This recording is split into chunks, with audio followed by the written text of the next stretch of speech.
Hello students, welcome to mister study lab. Students, आज के इस वीडियो में हम थर्मोडायनेमिक्स लेक्चर नंबर 1 लेकर आए हैं। स्टूडेंट्स, हम पूरा थर्मोडायनेमिक्स जेडबलई और नीट लेवल पर कंप्लीट करने वाले हैं, जिसमें हम इंक्लूडेड थियरीज़, जी एडवांस तक की थियरीज़, कॉन्सेप्ट्स, आर्टिकल्स, जी मेंस, नीट सभी कवर करने वाले हैं। उसके अलावा हम क्वेश्चंस प्रैक्टिस भी कवर करने वाले हैं स्टूडेंट्स, और हम आपको डीपीपीस और शीट्स भी देने वाले हैं, जो बहुत ही बेस्ट होगी, जो कोटा के स्टडी मटेरियल्स में से आएगी। ये पूरा कंटेंट हम आपको फ्री में हमारे यूट्यूब चैनल पर दे रहे हैं, इसलिए हमारे यूट्यूब चैनल को सब्सक्राइब और शेयर करना ना भूलें स्टूडेंट्स। ओके, तो चलो बिना देर के हम स्टार्ट करते हैं लेक्चर नंबर 1 की, जिसमें हम बात करने वाले हैं थर्मोडायनेमिक्स की। ओके स्टूडेंट्स, तो थर्मोडायनेमिक्स एक बहुत ही बढ़िया चैप्टर है, जो हमें आप बोल सकते हो आपने केमिस्ट्री में तो पढ़ा ही होगा, पर केमिस्ट्री से थोड़ा अलग है। थोड़ा अमुक अमुक आर्टिकल्स तो सेम भी है थर्मोडायनेमिक्स केमिस्ट्री और थर्मोडायनेमिक्स फिजिक्स के, बट अगर हम थर्मोडायनेमिक्स फिजिक्स पढ़ेंगे तो केमिस्ट्री के थर्मोडायनेमिक्स को भूल कर पढ़ेंगे। भूल नहीं जाना, वहाँ की चीज़ें यहाँ अप्लाई नहीं करनी है हमें। ओके स्टूडेंट्स, तो हम आज के इस वीडियो को स्टार्ट करेंगे। बट हाँ, थर्मोडायनेमिक्स का मैं स्टार्ट करने से पहले वेटेज बता दूँ कि यह चैप्टर हमें पढ़ना क्यों है, क्यों इम्पोर्टेंट है ये चैप्टर हमें पढ़ना। तो मैं आपको बता दूँ कि थर्मोडायनेमिक्स से हर साल लगभग 2 से 3 साल में जीई एडवांस यहाँ से पूछ रहा है 2 सवाल, तकरीबन 6 से 8 मार्क्स जीई एडवांस में। तो आप समझ सकते हो कि यही वेटेज रोटेशनल मोशन का भी है। बट रोटेशनल मोशन आपको कंप्लीट करने के लिए 18 से 20 लेक्चर लग जाते हैं, जब यह चैप्टर ऐसा है जो आपको 8 ही लेक्चर में बहुत ही कम मेहनत में, बहुत ही कम स्ट्रेस दिए आपको 6 से 8 मार्क्स ले जाता है। तो आपको यह चैप्टर बिल्कुल करना चाहिए। और जी मेंस में भी यहाँ से हर साल 1 से 2 सवाल आता है, नीट में 2 सवाल से 3 सवाल तक यहाँ से बन सकता है। और अगर आप ये हमारी जो पूरी सीरीज़ होगी थर्मोडायनेमिक्स की वो कम्प्लीटली देख लेते हो और हमारे व्हाट्सअप चैनल या टेलीग्राम चैनल से जुड़कर इसकी जो डीपीपीज हम आपको अपलोड करने वाले हैं और शीट्स अपलोड करने वाले हैं वही लगा लेते हो, तो मोर देन 80% जी एडवांस क्वेश्चन आप बना ले जाओगे। जी मेंस और नीट के क्वेश्चंस आपको हलवा लगेगी। क्या स्टूडेंट्स? हलवा लगेगी। तो स्टूडेंट्स, स्टार्ट करते हैं थर्मोडायनेमिक्स को हलवा बनाने का। ओके, तो थर्मोडायनेमिक्स केटीजी एंड थर्मोडायनेमिक्स हम इसको बोलते हैं। केटीजी भी हम अंदर ही कवर कर देंगे, काइनेटिक थ्योरी ऑफ गैसेस हम इसमें ही कवर कर डालेंगे। ओके स्टूडेंट्स, तो मैं आपको जिस तरह बोलूँ, जहाँ पर आपको फॉर्मूला बताऊँ वो आपको लर्न कर लेना है। ओके स्टूडेंट्स, तो हम सबसे पहले हम एक क्वेश्चन से ही थर्मोडायनेमिक्स से स्टार्ट करते हैं। थर्मोडायनेमिक्स में हम कुछ लेट करते हैं, जो आपने कुछ मान कर ही चलते हैं। कुछ बातें जो आपने केमिस्ट्री में मान कर ही चली थी, वही बातें हम थर्मोडायनेमिक्स में मान कर ही चलेंगे। ओके स्टूडेंट्स, तो पहले हम तो बात करते हैं आइडियल गैस की इक्वेशन की। आइडियल गैस की इक्वेशन की जो आप और मैं और पूरा भारत जानता है, PV = NRT। ये इक्वेशन हमें बहुत काम लगने वाली है स्टूडेंट्स, इसलिए मैं आपको रिकॉल करा दे रहा हूँ। ये इक्वेशन को हमने प्रूव किया था थर्मल प्रॉपर्टीज़ ऑफ मैटर के चैप्टर में okay students, PV = NRT when P is a pressure, V is a volume, N is a mole, R is a gas, क्या बोलते हैं उसको, गैस कांस्टेंट, और T इज़ अ टेम्परेचर। और हाँ, हर एक बच्चा यहाँ पर गलती करता है। जो यहाँ पर T है वो हम केल्विन में लेंगे।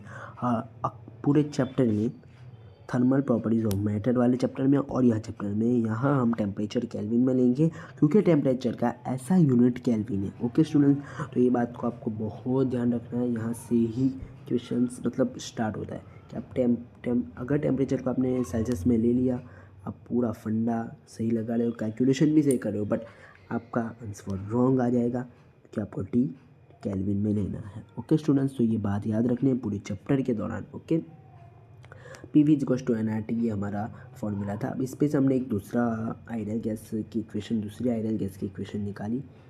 ओके, जो है हम डेरिवेशन करके उसका बताते हैं। ओके स्टूडेंट, तो हमें पता है PV = NRT होता है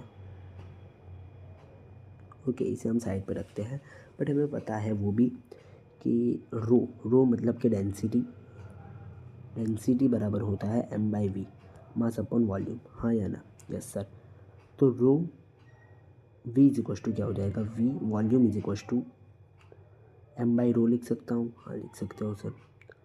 तो यहाँ पर v बराबर मैं m/रो पुट करूँगा, ये जो v है यहाँ पर मैं पुट करूँगा तो क्या होगा, देखो students, P M is equal to rho R T, ये जो रो था वो सामने चला जाएगा, तो P M is equal to rho R T. इस तरीके से हमें एक इक्वेशन मिल जाती है। तो यह भी इक्वेशन हमें कहीं कहीं काम आ जाती है।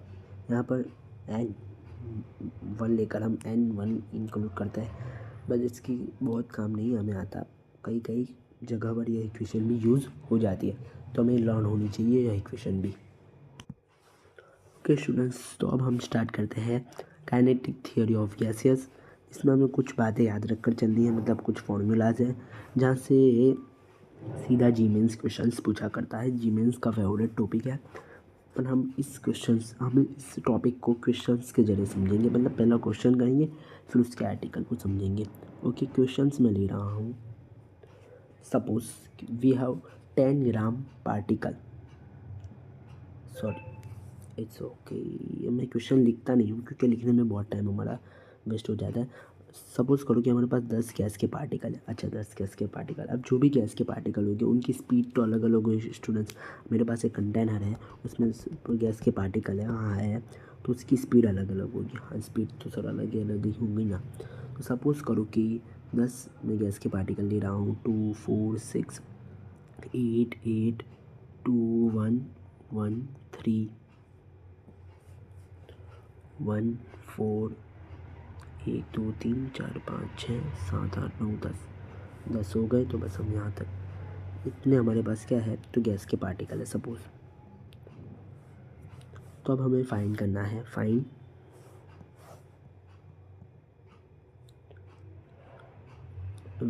Average speed. हमें फाइंड करनी है स्टूडेंट्स। तो एवरेज स्पीड क्या हो जाएगा, आप बोलोगे सर ये तो बेसिक क्वेश्चन है। एवरेज स्पीड, सबकी स्पीड हमें गिवन है, 2 + 4 + 6 + 8 + 8 + अप टू +1। अब सबका सम करोगे और 10 है तो 10 से भाग लगा दोगे, ये आपका वी एवरेज मिल जाएगा। हाँ बिल्कुल सही, आपने सही बोला कि ये आपका वी एवरेज मिल जाएगा। ओके स्टूडेंट्स, अगर आपको राइटिंग में थोड़ी दिक्कत आ रही हो तो मैं अच्छे से लिखने का ट्राई करूँगा नेक्स्ट टाइम। ओके, तो इस तरह से वी एवरेज तो निकल जाएगा। हाँ सर, वी एवरेज तो निकल जाएगा। फिर हमें दूसरे क्वेश्चन में पूछ लिया V R M S speed बता दो। V R M S speed क्या होगी, तो V R M S speed होगी, इसको हम बोलते हैं root mean square speed. Root mean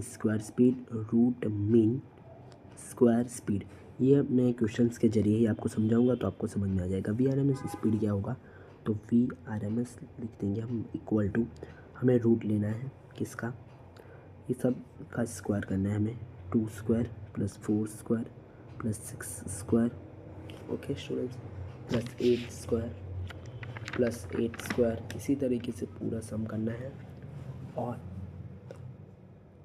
उसको हमें 10 से भाग लगा देना और ये रूट लेना है। ये हो गया आपका root mean speed V R M S, इसी तरह निकाली जाती है। ओके स्टूडेंट्स, तो यह बेसिक क्वेश्चंस हो गए जो आपको आपके मटेरियल्स में देखने मिल जाएगी। और एक क्वेश्चन यहाँ से आता है V most probable V M P, जिसको हम बोलते हैं V most probable speed, V M P हमें फाइंड करने का।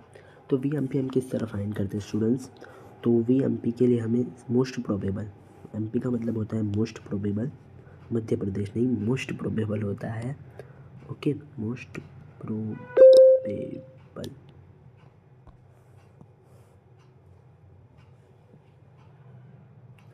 एमपी का मतलब होता है स्टूडेंट्स मोस्ट प्रोबेबल, मतलब कि जो बार बार जो ज़्यादा से ज़्यादा पार्टिकल की स्पीड हो। मतलब यहाँ देखो कि 1 2 3 पार्टिकल की स्पीड 1 है, तो वी एम पी आपका 1 हो जाएगा। ओके स्टूडेंट्स, तो इसी तरीके से ऐसे ये क्वेश्चंस आपके जी एग्ज़ाम्स में नहीं आते, बट आपको समझाते हैं वी एवरेज की definition, V R M S की डेफिनेशन, वी मोस्ट प्रोबेबल की डेफिनेशन। ओके, फिर मैं आपको रिपीट कर रहा हूँ, वी एवरेज क्या है, तो सबका सम करना है, बटे जितने हो गए इतना कर देना है।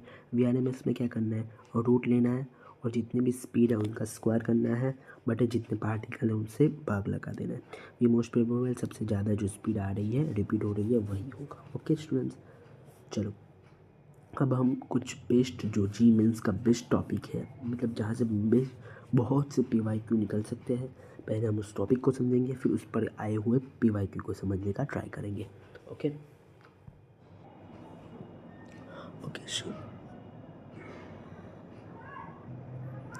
ओके स्टूडेंट्स, तो मैंने आपके लिए यहाँ पर सारा जो मतलब इम्पोर्टेंट चीज़ थी वो मैंने एक बार जो लिख लिया, जिससे हमारा टाइम भी बच जाएगा। मैंने किटकैट बॉक्स लिखा है क्योंकि मुझे किटकैट बहुत पसंद है स्टूडेंट्स। इस बॉक्स में ऐसी चीज़ें होगी जो आपको एग्ज़ाम में याद कर कर लर्न कर कर जाना होता है। ओके स्टूडेंट्स, लर्न मतलब याद, आप जो भी बोलो जैसे भी याद करो, आप याद कर कर जाना है। ओके, मैं पहले आपको इसको एक्सप्लेन कर ले रहा हूँ अच्छे से, फिर आप याद कर ले सकते हो।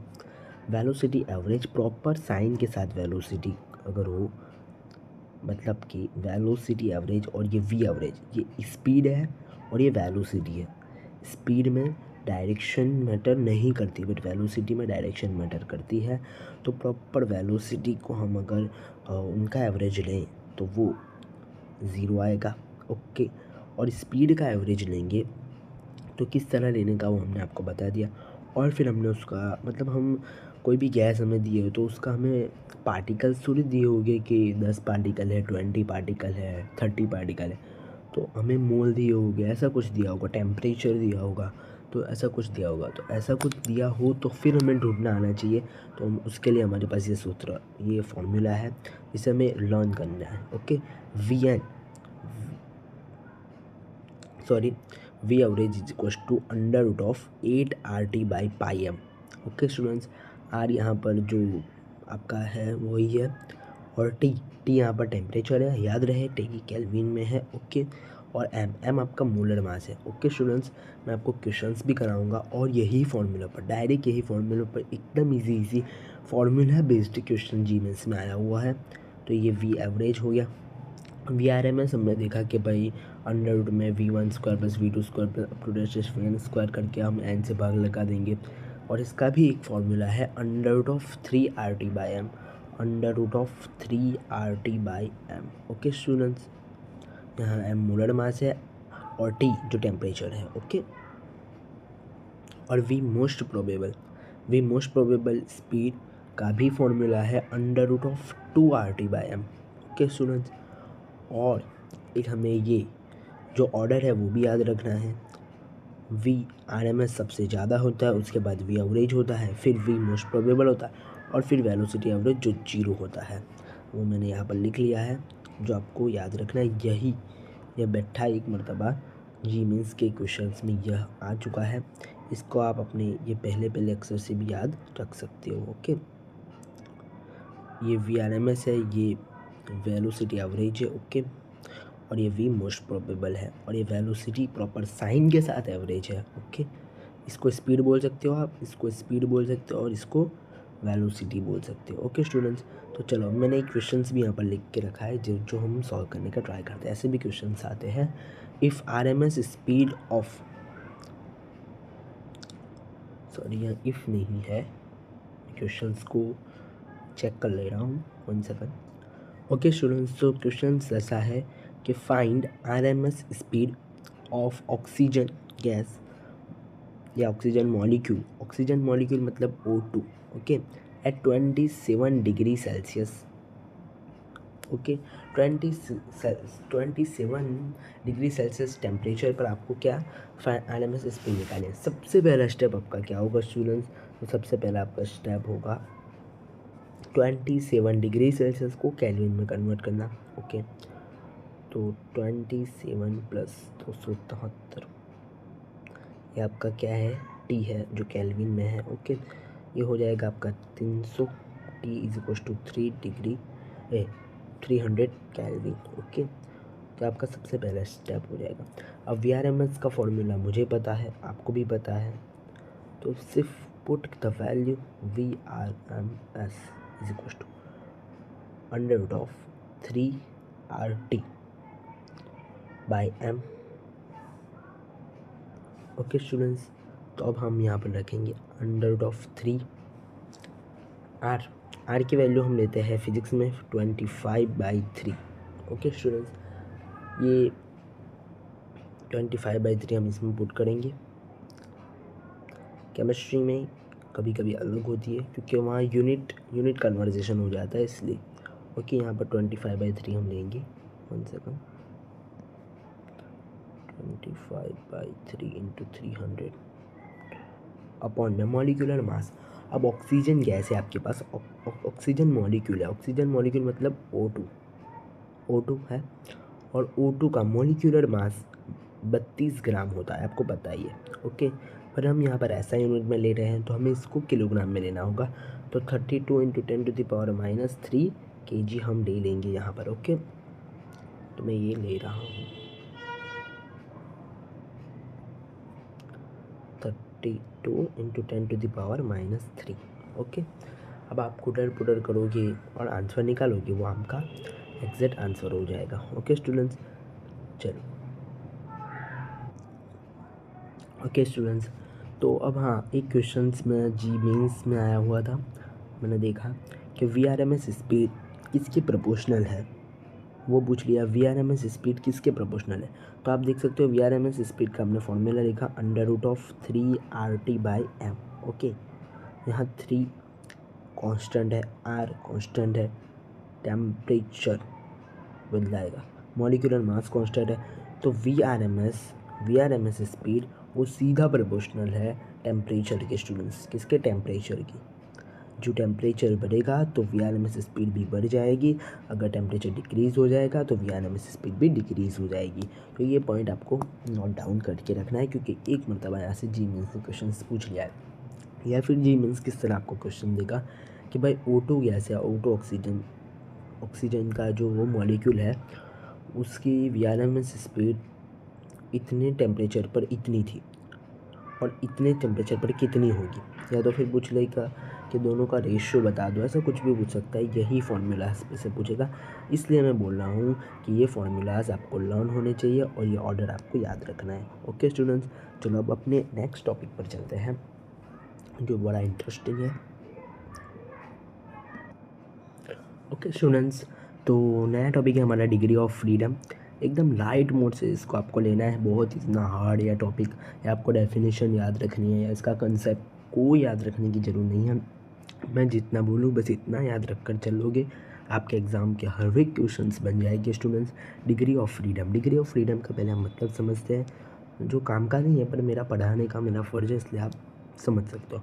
Number of independent way in which molecule can exhibit motion, it called degree of freedom. मतलब कि अभी कोई भी मॉलिक्यूल है मेरे पास, सपोज़ करो कि ए नाम का मेरे पास मॉलिक्यूल है, वो ए नाम के मॉलिक्यूल कौन सी डायरेक्शन में, जैसे कि हमारे पास एक्स डायरेक्शन होती है, वाई डायरेक्शन होती है और कभी कभी जेड डायरेक्शन भी होती है। ओके, तो कौन सी डायरेक्शन में वो मूव कर सकता है या independent way in which molecule can exit motion कर सकता है, it's called degree of freedom.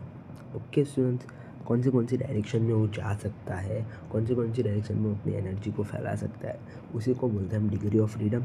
Degree of freedom की डेफिनेशंस आपको पूछने वाले नहीं है, बट आपको क्वेश्चंस में जो यूज़ होने वाला है वो डिग्री ऑफ फ्रीडम की जो वैल्यूज़ है वो पूछा मतलब यूज़ होगी।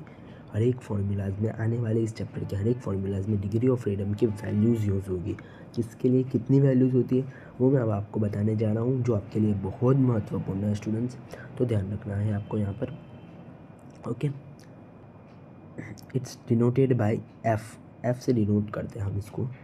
ओके, देखते हैं हम, जैसे कि हमारे पास सबसे पहले वो मोनो एटॉमिक गैस आते हैं। मोनो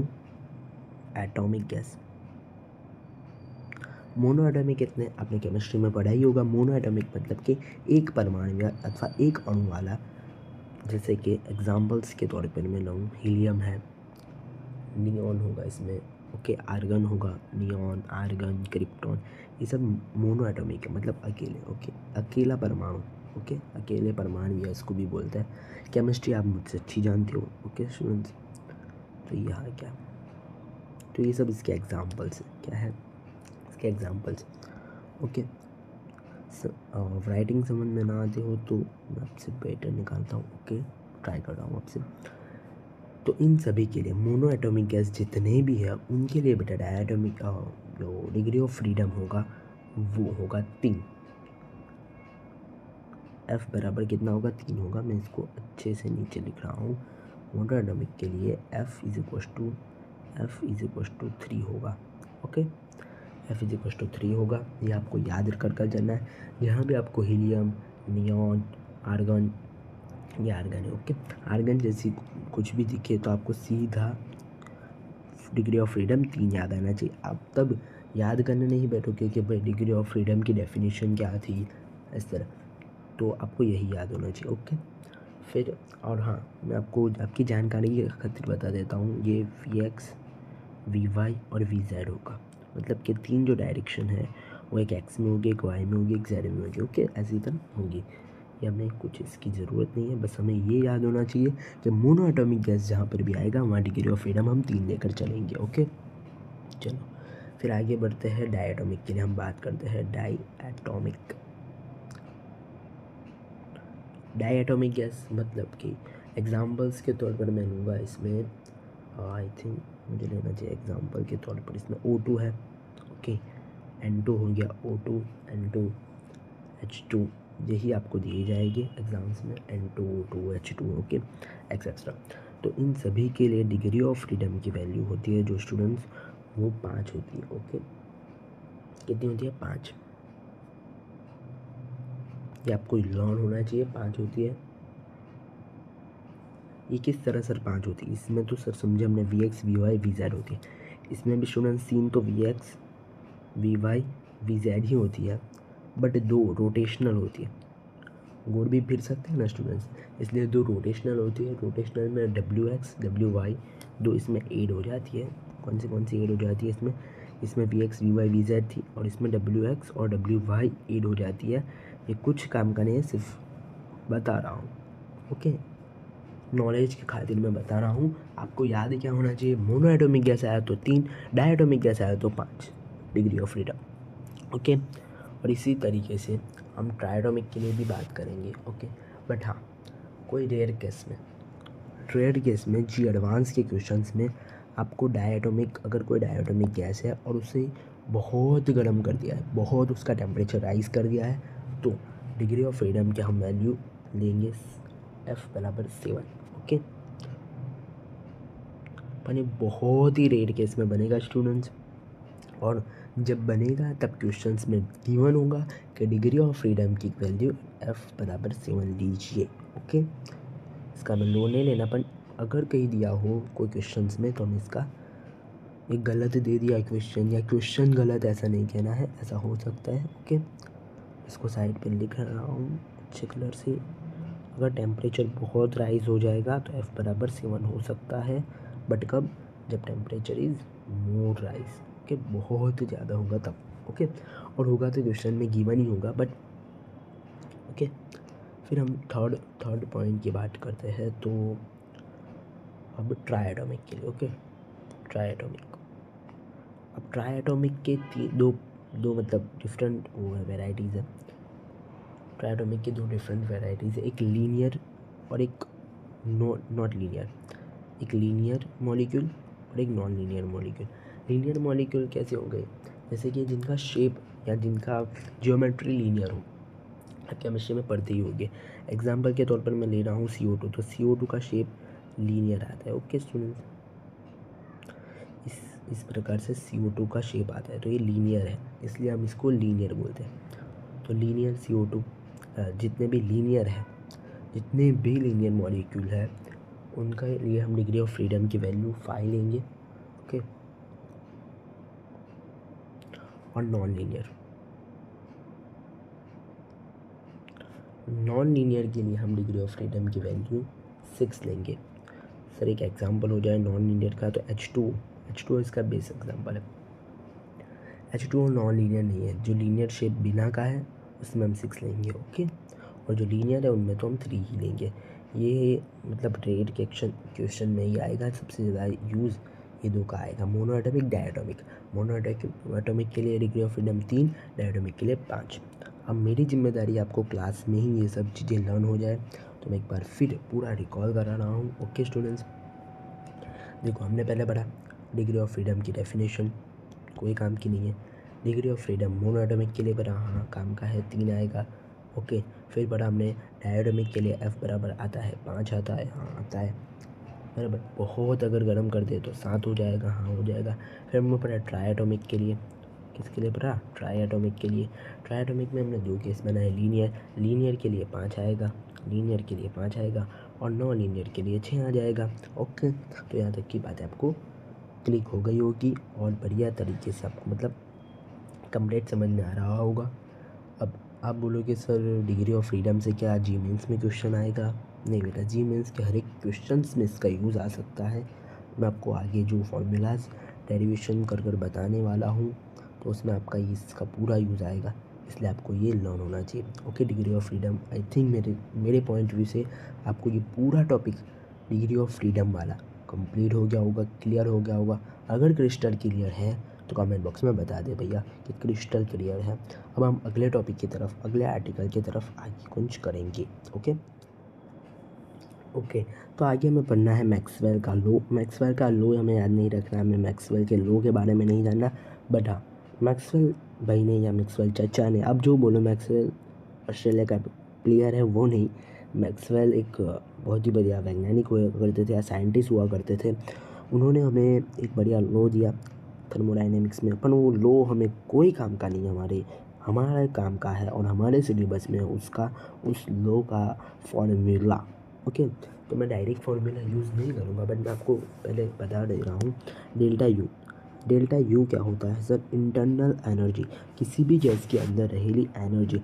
मेरे पास एक कंटेनर है, उस कंटेनर में सपोज़ कोई भी गैस भरेला है, या बोल सकते हो कोई भी गैस, हाँ कोई भी गैस ले सकते हो, कोई भी गैस के अंदर है कंटेनर के अंदर, और उसमें वो कोई भी गैस होगा, उसके पास कुछ ना कुछ काइनेटिक एनर्जी होगी सर, हाँ होगी, बिल्कुल होगी। कुछ ना कुछ पोटेंशियल एनर्जी होगी, हाँ होगी। अपन सर ये पोटेंशियल एनर्जी काइनेटिक एनर्जी में और काइनेटिक एनर्जी पोटेंशियल एनर्जी में क्या होती होगी? अंदर से अंदर और अंदर से अंदर होती होगी, हाँ होती होगी। इसके पास कुछ ना कुछ हीट एनर्जी होगी, इसके पास कुछ ना कुछ क्या बोलते हैं वो करंट एनर्जी होगी, कुछ भी एनर्जी होगी, बट कोई भी फॉर्म में इस कंटेनर के हर एक मॉलिक्यूल्स के पास एनर्जी होगी। आप कहोगे हाँ सर एनर्जी तो होगी, वो एनर्जी का एक काइनेटिक एनर्जी से पोटेंशियल एनर्जी इस तरह चेंज होता होगा, बट टोटल एनर्जी तो होगी। कभी कभी काइनेटिक एनर्जी जीरो हो जाती होगी, पर पोटेंशियल एनर्जी होती होगी। कभी कभी पोटेंशियल एनर्जी जीरो हो जाती होगी तो काइनेटिक एनर्जी ज़्यादा होती होगी, तो इस तरह चलता है, बट टोटल एनर्जी तो होगी। वो टोटल एनर्जी जो है उसको हम बोलेंगे इंटरनल एनर्जी, और इंटरनल एनर्जी को हम डिनोट करते हैं स्टूडेंट्स, इंटरनल एनर्जी को हम डिनोट करते हैं यू से। ओके, इंटरनल एनर्जी को हम डिनोट करते हैं यू से। और सपोज़ करो मैंने एक कंटेनर लिया, एक कंटेनर में मैंने गैस भर दिया। ओके, गैस भर दिया आपने सर, हमने मान लिया गैस भर दिया आपने, और मैंने यहाँ पर एक हीटर लगा दिया। ओके, दिल वाला हीटर है, हाँ भाई दिल वाला हीटर है, तो हीटर लगा दिया। ओके गाइस या स्टूडेंट्स, फिर ये क्या करेगी? अगर मैंने हीटर लगाया, ये गर्म होगी तो कूदेगी, मतलब यहाँ से यहाँ, यहाँ से यहाँ, यहाँ से यहाँ करेगी, हाँ करेगी सर।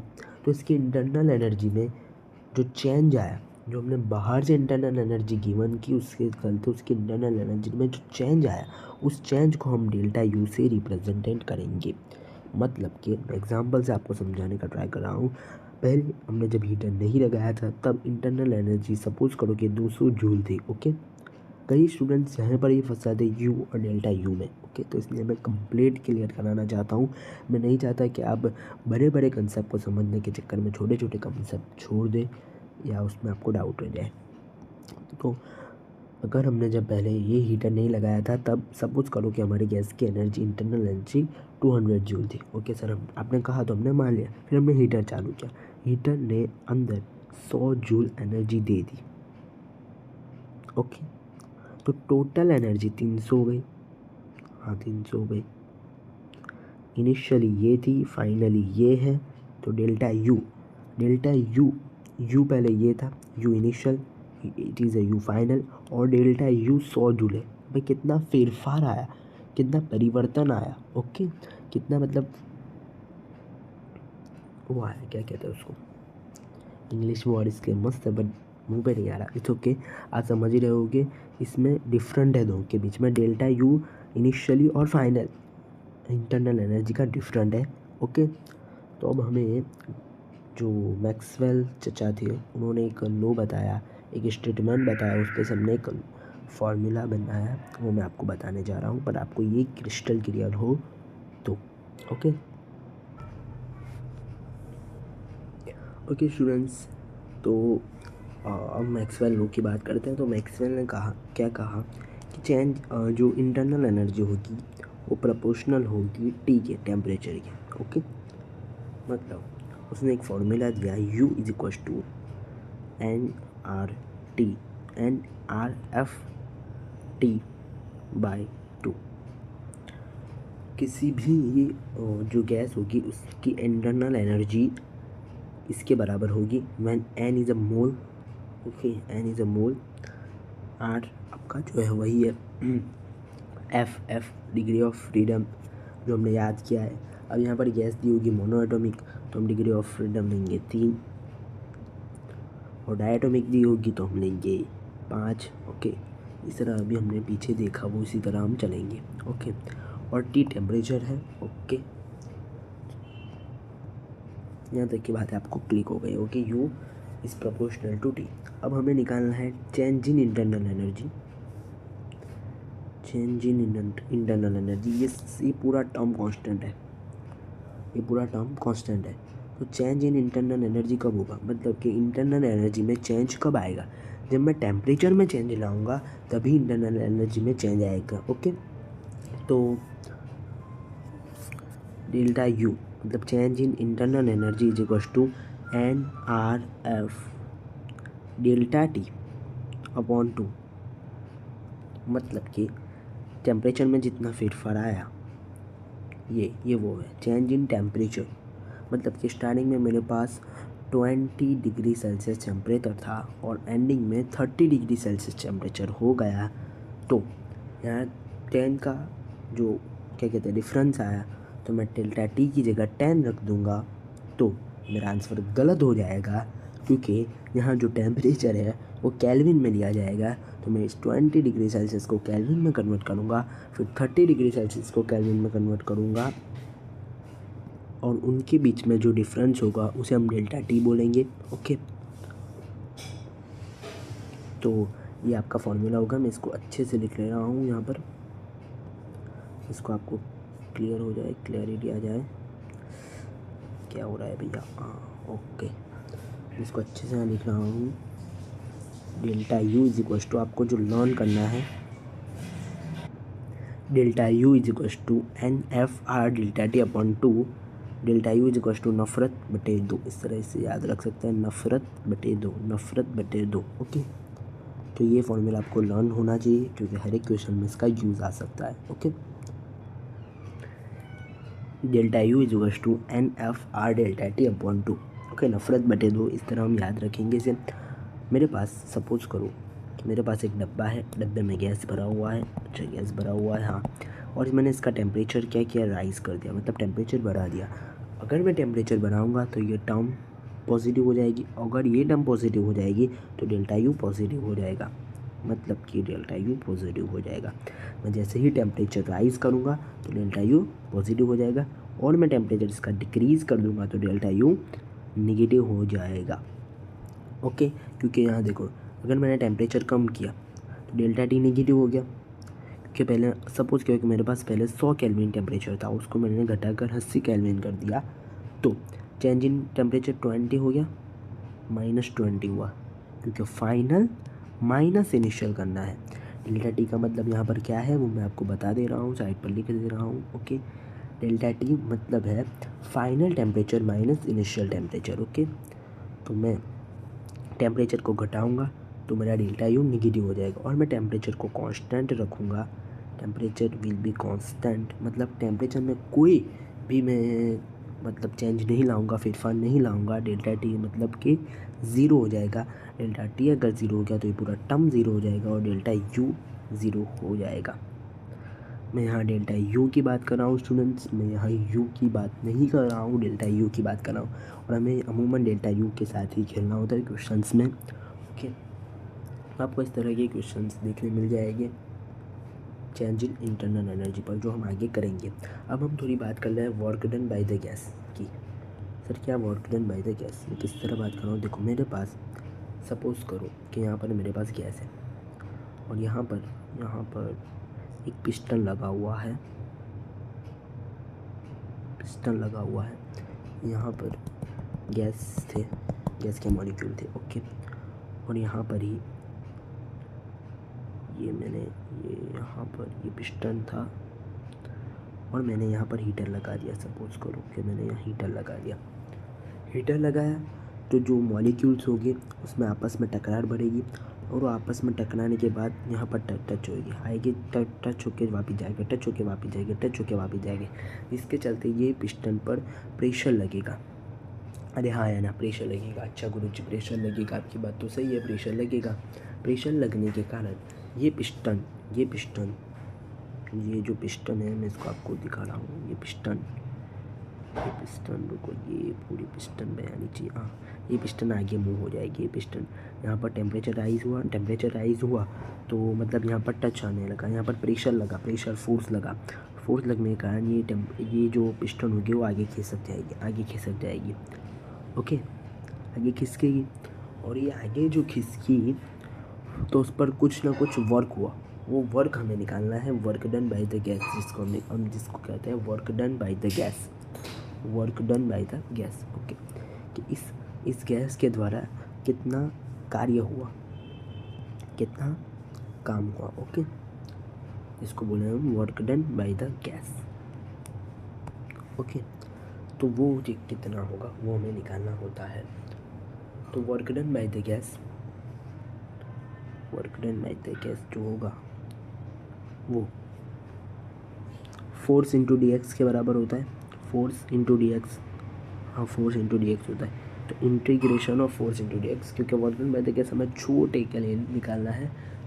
तो work done by the gas में change in work done by the gas delta डब्ल्यू हम निकाले हैं, जो एफ इंटू डी एक्स के बराबर होगा, integration of F into d x. Okay, but मैं एफ की जगह मैं क्या रख सकता हूँ? हमें पता है पी बराबर होता है फोर्स अपॉन एरिया, तो f is equal to p into a लिख सक रहा हूँ। तो integration of p a into d x. Okay, p a into d x. A into d x को मैं क्या लिख सकता हूँ स्टूडेंट्स? तो वॉल्यूम लिख सकता हूँ, हाँ लिख सकते हो। Integration of P D V. तो ये work done by the gas का आपका फॉर्मूला है। Okay, integration of P D V. यार मेरा work done by the gas is equal to integration of P D V.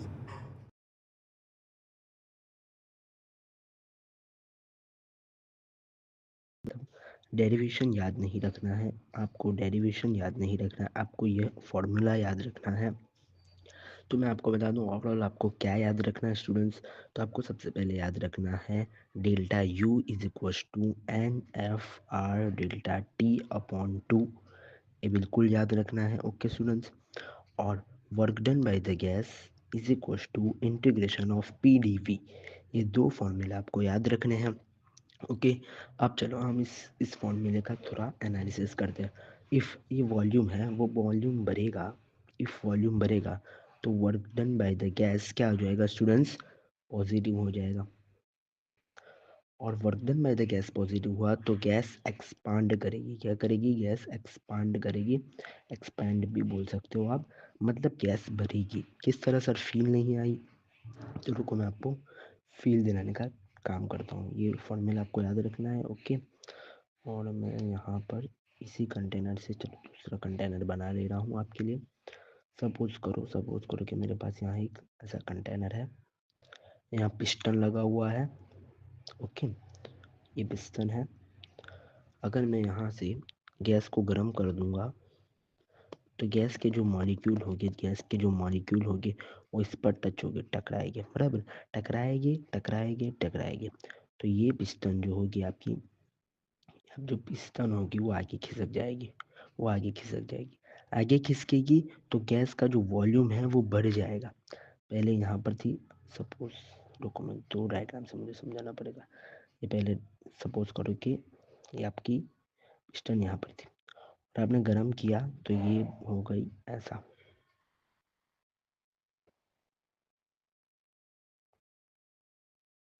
ये पिस्टन इतनी आगे खिसक गई। तो ये जो यहाँ से इतना जो आया ना वो वॉल्यूम में चेंज आया। तो जितना वॉल्यूम में चेंज आया तो वर्क डन भी हुआ। वर्क डन किस तरह हुआ? तो पिस्टन पीछे खींची तो वर्क डन तो हुआ ना, हाँ सर हुआ। तो पिस्टन पीछे खींची तो वर्क डन भी हुआ, वर्क डन पॉजिटिव हुआ, वॉल्यूम बढ़ा, और और आपकी गैस जो हुई वो एक्सपांड हो गई, मतलब बढ़ गई, इसकी जगह हमने बढ़ा ली। ओके। और इसी तरह अगर मैं यहाँ पर ये हीटर लगाने की जगह पर अंदर कुछ मैं ठंडा, कुछ कूलर लगा लूँ, सपोज करो कि मैंने कुछ ठंडा करने का मशीन लगा लिया, ठंडा करने का मशीन लगाया तो क्या होगा? जिस तरह ये बढ़ती थी इसी तरह ये अंदर की तरफ खिसकेगी तो इस पर वर्क डन निगेटिव हो जाएगा, अंदर की तरफ खिसकेगी तो वर्क डन निगेटिव हो जाएगा, और वर्क डन भी निगेटिव होएगा, वॉल्यूम भी कम होएगा, और गैस कंप्रेस्ड हो जाएगी, मतलब गैस का जो स्थान था वो पहले से कम हो जाएगा, गैस कंप्रेस्ड हो जाएगी। तो उसी पे से मैंने ये लिखा। ओके। अब इफ वॉल्यूम इज अगर वॉल्यूम डिक्रीज होगा तो work done by the gas क्या हो जाएगा? लेस देन जीरो हो जाएगा। ओके। और गैस क्या करेगी? गैस कंप्रेस्ड कर जाएगी। ओके। तो स्टूडेंट्स यहाँ तक की बात अगर आपको क्लिक हो गई है तो बहुत बढ़िया है, मतलब यहाँ तक हमने देखा। अब हम कुछ क्वेश्चंस कर लेते हैं, उसके जरिए से हमको और क्लैरिटी आ सकती है। ओके। ओके स्टूडेंट्स, तो आपके लिए यह क्वेश्चन है, क्वेश्चन में लिख कर आ गया हूँ। क्वेश्चन क्या कह रहा है? 3 पार्टिकल है स्पीड ऑफ 2u, 10u और 11u। Which of the following statement is correct? u एक यूनिट है, वो स्पीड का यूनिट है, सपोज करो। ओके। और 3 पार्टिकल है हमारे पास, एक की स्पीड 2u है, एक की 10u है, एक की 11u है, और हमें पूछ रहा है कौन सा स्टेटमेंट सही है। ओके। क्वेश्चन आपको समझ में आ गया होगा। ओके। मैंने आपको क्या कहा? The RMS speed exceed the mean speed by about u। exceed क्या होता है?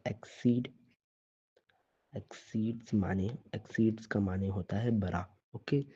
तो क्या RMS स्पीड वो the mean speed about the RMS speed exceed the mean speed, मतलब क्या RMS स्पीड बड़ी होगी एवरेज स्पीड से? मीन मतलब एवरेज। ओके। कभी कभी इसको मीन भी बोलते हैं, मीन वैल्यू या एवरेज वैल्यू। ओके। तो हमने देखा था कुछ एक ऑर्डर हमने देखा था। सबसे पहले आया था VRMS स्पीड, फिर आया था वी एवरेज, फिर हमने देखा था वी मोस्ट प्रोबेबल, इस तरह आया था। तो हमने देखा था हर मर्तबा VRMS speed V average speed से ज़्यादा ही होगी। यहाँ पर वही पूछ लिया तो ये स्टेटमेंट करेक्ट हो जाएगा। ओके सर, चलो मल्टीपल चॉइस का क्वेश्चन हो सकता है इसलिए दूसरे हम ऑप्शन को रीड करते हैं, मतलब ये एडवांस का क्वेश्चन होगा तभी मल्टीपल चॉइस में होगा। The mean speed exceed the RMS speed by about U. Mean speed RMS speed से ज़्यादा होगी, ये गलत है। Okay. The RMS speed equal to the mean speed, ये भी गलत बात है। The RMS speed exceed the mean speed by more than two U, ये कुछ ऐसी कोई लॉजिकल बात नहीं की। लॉजिकल बात इसी ने की है कि भाई VRMS स्पीड जो होती है वो V एवरेज से बड़ी होती है। तो इसी तरह से हम इस क्वेश्चन का ऑप्शन ए टिक कर देंगे। ओके। अब मैं इसी तरह के कुछ क्वेश्चंस आपको होमवर्क में दे रहा हूँ लास्ट में, उसके आपको स्क्रीनशॉट ले लेने हैं और उसको ट्राई करना है। अगले लेक्चर में मैं उसका सॉल्यूशन कराऊंगा विथ एक्सप्लेनेशन। ओके। चलो गाइस, आज के लेक्चर की हम समरी कर लेते हैं कि आज हमने क्या क्या पढ़ा। तो आज हमने सबसे पहले थर्मोडायनेमिक्स का इंट्रोडक्शन लिया, थर्मोडायनेमिक्स के वेटेज के बारे में बात की। उसके बाद हमने काइनेटिक थियोरी ऑफ गैस के फॉर्मूलाज, बीआरएमएस, बी एवरेज के बारे में बातें की। फिर हमने डिग्री ऑफ फ्रीडम के बारे में भी बात की। ओके, उसके बाद हमने बात की स्टूडेंट्स और डेल्टा यू और उस पर किस पर, work done by the gas पर। अब हम अगली क्लास में एक बेस्ट जी मेंस का टॉपिक लेकर आने वाले हैं। सिर्फ वही टॉपिक हम पूरी अगली क्लास में चलाने वाले हैं जिस पर से जी मेंस और नीट क्वेश्चंस पूछता है। तो अगला लेक्चर थोड़ा छोटा होगा पर बढ़िया होगा। ओके स्टूडेंट्स, इसलिए आपको अगला लेक्चर के लिए हमारी यूट्यूब चैनल को सब्सक्राइब कर देना है। अगर आज का वीडियो पसंद आया हो और आज के वीडियो में कुछ भी डाउट हो तो आपको कमेंट बॉक्स में लिख देना है, और मैं अब आपको क्वेश्चंस दे रहा हूँ, उसके आपको स्क्रीनशॉट ले लेने हैं जो आपको होमवर्क के तौर पर खुद से ट्राई करना है। मैं नहीं कह रहा आपसे सॉल्व हो ही जाएगा, आपको ट्राई करना है। ओके, अगर नहीं बनता तो हम कल देखेंगे ही उसे, बराबर। धीरे धीरे इस तरह आप क्वेश्चंस की प्रैक्टिस करोगे तो एक दिन ऐसा आएगा कि बनने लग जाएगी क्वेश्चंस। पर हम क्या, भाई नहीं बन रहा रख दो चौपड़ी को साइड पर, इस तरह नहीं करना है। ओके, चलो मैं आपको दे रहा हूँ क्वेश्चंस, उसका आपको स्क्रीनशॉट ले लेने हैं।